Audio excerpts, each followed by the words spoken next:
బాబా భక్తులందరికీ నమస్తే అండి. మీరెప్పుడు సంతోషంగా, ఆరోగ్యంగా, జీవితాన్ని సంతోషంగా గడపాలని చెప్పి బాబా కృప మీపై ఉండాలని చెప్పి నేను కోరుకుంటున్నాను. ఈరోజు బాబా పంపించిన సందేశం చూసే ముందు ఫస్ట్ టైం మా ఛానల్ చూస్తుంటే సబ్స్క్రైబ్ చేసుకోండి. అలాగే ఈ వీడియోని లైక్ చేయండి. ఈ వీడియోని బాబా భక్తులందరికీ షేర్ చేయండి. అసలు బాబా పంపించిన సందేశం ఏంటి, ఆ సందేశంలో ఏమి వినబోతున్నాం అనేది మనము ఇప్పుడు చూద్దాము. ఫస్ట్ నెంబర్ తాకిన బిడ్డకి పంపిన బాబా సందేశము. బిడ్డ, రేపు ఏం జరుగుతుందో ఎవరికి తెలుసు, తెలియకపోవడమే మంచిది. ఎందుకు బాబా అని నువ్వు అడగొచ్చు. బిడ్డ, పరమాత్ముడు దయామయుడు, అందుకే నీ భవిష్యత్తును తెలియకుండా ఉంచాడు. రేపు ఏం జరుగుతుందో అది ఎవరికి తెలియదు. అందుకే మనిషి ఓర్పుగా సహనంగా ఉండాలి. నమ్మకాన్ని, ఆశను మనసులో ఉంచుకోవాలి. ఒకవేళ జరగబోయేది నీకు ఈరోజే తెలిస్తే మనిషికి అహంకారం అనేది పెరిగిపోతుంది.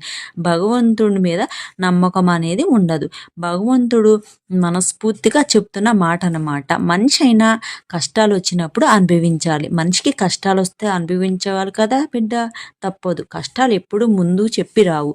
సహనం, నమ్మకం నీకుంటే ఈ బాధల నుండి నువ్వు బయటపడవచ్చు. తల్లి గురించి బిడ్డకి, అలాగే బిడ్డ గురించి తల్లికి తెలియదా చెప్పు. అలాగే ఈ విషయం కూడా నువ్వు గుర్తుంచుకోవాలి. ఇదంతా దైవ నిర్ణయము. జీవితం అంటే చాలా కష్టమైన జీవితం తల్లి. అంత సులువుగా ఈజీగా మనము బతకలేము. ఒడిదుడుకులు వచ్చినప్పుడు తట్టుకొని బతకాలి. ఇలా ఎందుకు బాబా అంటున్నాడు అనేది నువ్వు ఆలోచించు.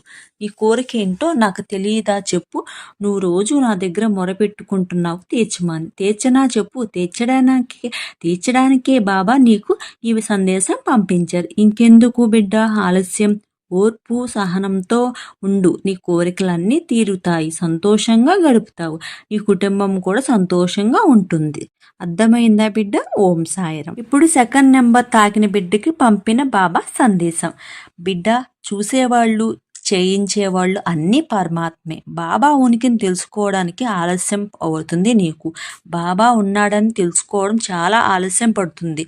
మనం ఎప్పటికీ ఒంటరి వాళ్ళం కాదు. నువ్వు ఒంటరిగా కూర్చుని బాధపడుతున్నావు బిడ్డ. బాధపడుకు. నీ కష్టాలు నాకు తెలుసు. మనము ఎప్పటికీ ఒంటరి వాళ్ళం కాదు. బాబా అనుక్షణం నీకు తోడుగా ఉంటాడు. ఈ అల్లా మాలిక్ ఎప్పుడు తోడుగానే ఉంటాడు. మనుషులు కూడా అజ్ఞాన జీవులే. ఎందుకంటే వాళ్ళ జీవితంలో అన్ని నిర్ణయాలు నేనే తీసుకుంటున్నాను అని, జరిగేది వాళ్ళ నిర్ణయమే అని, వాళ్ళు ఏదనుకుంటే అది జరుగుతుందని వాళ్ళు అనుకుంటారు. కానీ వాళ్ళకి తెలియంది ఏంటంటే ఏది జరిగినా అది దైవ నిర్ణయం అని భక్తునికి తెలియదు. బిడ్డ, భగవంతుడు నిన్ను ఒంటరిగా వదలడు. కానీ కష్టాలు నువ్వే స్వయంగా ఎదుర్కోవాలి. ఖచ్చితంగా నువ్వే ఎదుర్కోవాల్సి వస్తుంది. ఎందుకంటే కష్టాలు మన కర్మ ఫలితాలు. అర్థమైందా బిడ్డ? వాటిని మనమే అర్థం చేసుకుని మనం అనుభవించడం తప్పదు. కానీ దైవం నీకు ఎల్లప్పుడూ తోడుగానే ఉంటాడు. నీకు ఫలితాన్ని ఇస్తాడు. ఆ సమయం వరకు నువ్వు వెయిట్ చేయాలి. ఏ సమస్య వచ్చినా ఎదుర్కొనే ధైర్యం ఇస్తున్నాడు బాబా. ఇప్పుడు అర్థమైందా బిడ్డ? నువ్వు ధైర్యంగా ఉండు. నీ కోరికలు తొందరగా తీర్చడానికి నీ బాబా రెడీగా ఉన్నాడు. నువ్వు అనుకున్న పని జరగబోతుంది. జరిగి తీరుతుంది. బాబా చెప్పిన తర్వాత నీ కోరికలు జరగకుండా ఉంటాయా చెప్పు. మరి నువ్వు మనశ్శాంతిగా జీవితాన్ని సంతోషంగా గడుపు. అర్థమైందా బిడ్డ? ఓం సాయిరాం.